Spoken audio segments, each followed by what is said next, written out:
இப்போ பார்த்தீங்கன்னு சொன்னா என்ன செய்ய போறோம்? பிரியாணியா? என்ன பிரியாணி? தம் பிரியாணி செய்ய போறோம். அதுக்கு முதலாவது என்ன செய்யுது? அடுப்பை பற்ற வச்சுக்கிறோம். எருவ மாடு. சரி வாங்க. இவங்க தான் எங்கட சமைக்கிறாண்டி மோத்த காட்ட இல்லாத என்ன வீடியோ கொஞ்சம் நல்லா தெரியணும்னா மோத்த காட்டக்கூடாது. சட்டியை காய வச்சிருக்கு. சட்டி காஞ்சிட்டான்னு ஒருக்கா பாருங்க. நல்லா அந்த இதில் தண்ணி வத்தணும். அப்போ அந்த தேங்காய் ஊற்றலாம். இல்லாட்டி பிரச்சனையாகும். இல்லாட்டி வெடிக்குமா? இது டீச்சர் சொன்னதா? டீச்சரை காட்ட இல்லாது என்ன வீடியோ நல்லா இருக்கணும்.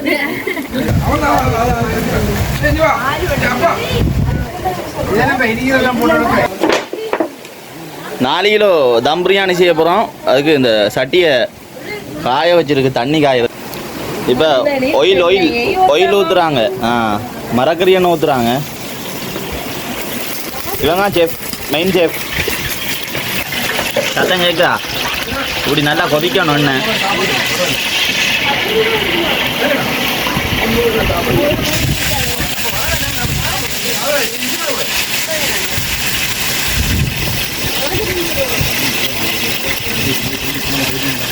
ஒரு 5 நிமிஷம் நல்லா கொதிக்க விடணும். இது வெங்காயம் உள்ள போடுறதுக்கு. எத்தனை கிலோ வெங்காயம்? 1 கிலோ வெங்காயம்.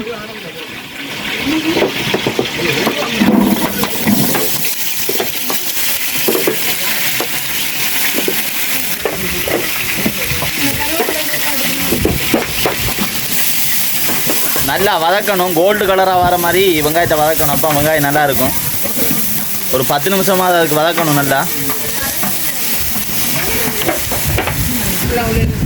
ரொம்ப கருவேப்பிலை, பச்சை மிளகா எல்லாம் போடுறோம் பாருங்க.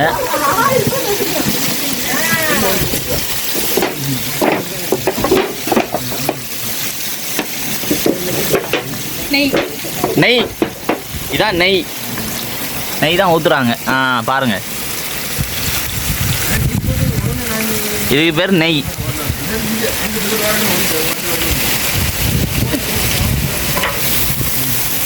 நல்லா நெய்லையும் எண்ணெயிலையும் சேர்த்து 3யும் வதங்க விடணும். அண்டிட பிரியாணி செம்மையாக இருக்கும்.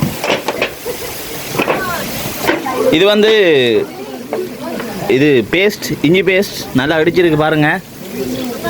அதையும் கொட்டுறேன்.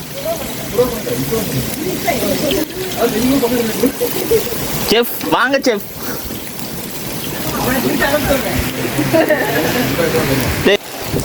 பாருங்க நல்லா கிண்டட்டான். நல்லா கிண்டணும், அதாவது வதக்கணும்.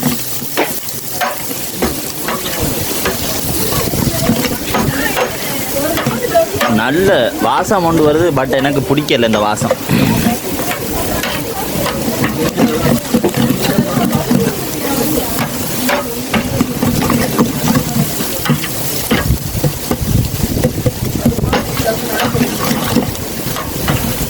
நல்லா ஒரு 20 நிமிஷம் நல்லா கிண்டணும். வெங்காயம் நல்லா வதங்கணும்.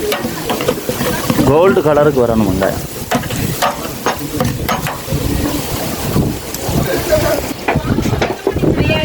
பிரியாணியில் ஏலக்காய், கருவாப்பட்டை எல்லாம் போடுறோம். படியா பாருங்க. நீங்களும் வீட்டில் இப்படி ஒரு பிரியாணி செய்து சாப்பிடணும். அதான் எங்களோட நோக்கம். இதான் பிரியாணியில் நாங்கள் இப்போ என்ன செய்ய போகிறோம்னு சொன்னால், பிரியாணியை கிண்டி வித் தயிர் பச்சடி அதோட சாப்பிட போகிறோம்.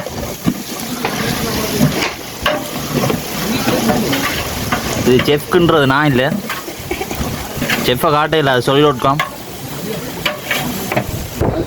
இது பயத்துருண்டை. இவங்கெல்லாம் இந்த சாப்பாடை சாப்பிட வந்த ஆட்கள். இவர் சோத்துருண்டை. இவங்கெல்லாம் பயத்துருண்டை, இவர் சோத்துருண்டை. இவர் பேர் ஸ்டீவன். வங்காளப்பட்ட விலைக்கு வாங்கி வச்சுக்கிறாரு. 20 நிமிஷம் ஆகிட்டு நாங்கள் போட்டு. இன்னும் கொஞ்சம் வதங்கணுமா? அது நான் சொல்லல செஃப்.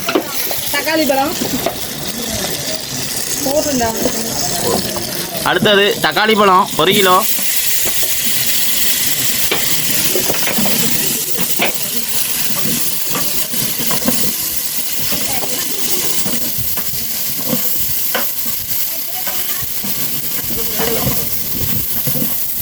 இதையும் போட்டு ஒரு 10 நிமிஷம் கிண்டணும்.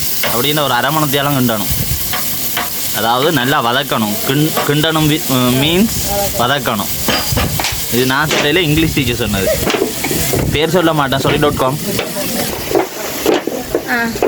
அடுத்தது வந்து இறைச்சி பாருங்கள். 5 கிலோ இறைச்சி, 5 கிலோ அரிசி. 5 கிலோ அரிசிக்கு கட்டாயம் 5 கிலோ இறைச்சி போடணும். நாங்கள் மாட்டு இறைச்சி போட்டு செய்கிறோம் இந்த பிரியாணி.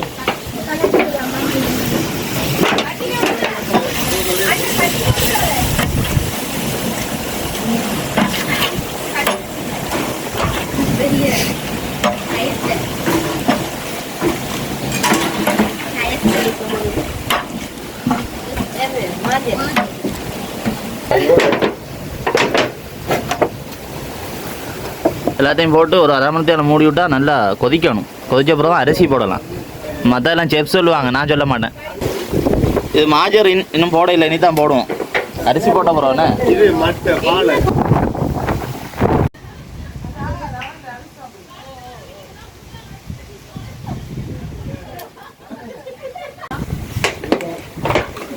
அரை மணி நேரம் நல்லா கொதிக்க வைக்கணும். எல்லாத்தையும் போட்டு பாருங்கள் மிக்சிங் எப்படி இருக்குன்னு. சட்டப்படி முட்டைக்கறி மாதிரி இருக்குது. அந்த செஃப் அப்படி தாங்கடா செஃப்.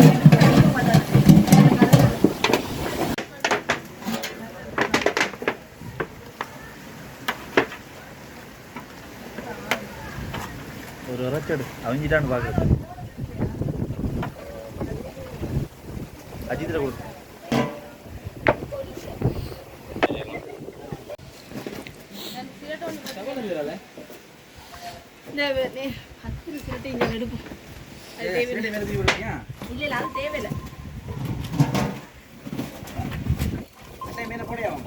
அப்பதான் கொஞ்சம் புளிதாகும்.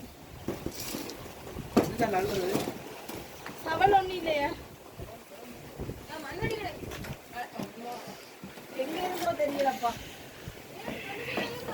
அடுத்து என்ன செய்ய போகிறோம்னு சொன்னால் தம் போட போகிறோம். அதுக்கு என்ன செய்யணும்னா இந்த நெருப்பள்ளி அந்த மூடிக்கு மேலே போடணும். அதுதான் அடுத்த செய்ய போகிறோம். இதை செய்து முடித்தா தம் பிரியாணி ரெடி ஆயிரும். நான் சாப்பிட தொடங்கிடலாம். கரெக்டாக மேலால் போடுறோம். சோறு வெந்துட்டு அரைவாசி வெந்திருக்கு. அரிசி பாருங்கள் அவிஞ்சிருக்கு. கரெக்டாக போட்டு கிண்டுறோம்.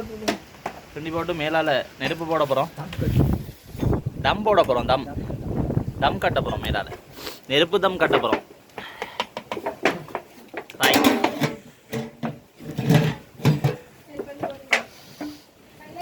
பாருங்க நெருப்பை தம் கட்ட போகிறோம். மேலால் எதுவும் பாரம் வைக்கணும் சார் என்ன?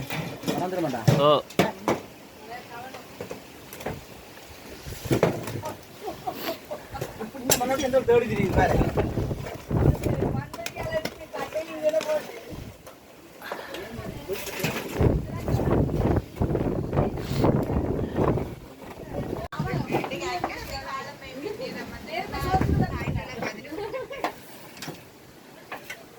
ரைட். இந்த பாருங்கள் எப்படி வெந்திருக்குன்னு சொல்லி தம் சரி ரெடி ஆகிட்டு. ஆனால் கொஞ்சம் அடி பிடிச்சிருக்கு. நெருப்பு கூட்டிட்டான்னு நினைக்கிறேன். ரைட், நாம் செய்த பிரியாணி ரெடி. இப்போ சாப்பிட்றதுக்காண்டி கொண்டு போகிறாங்க.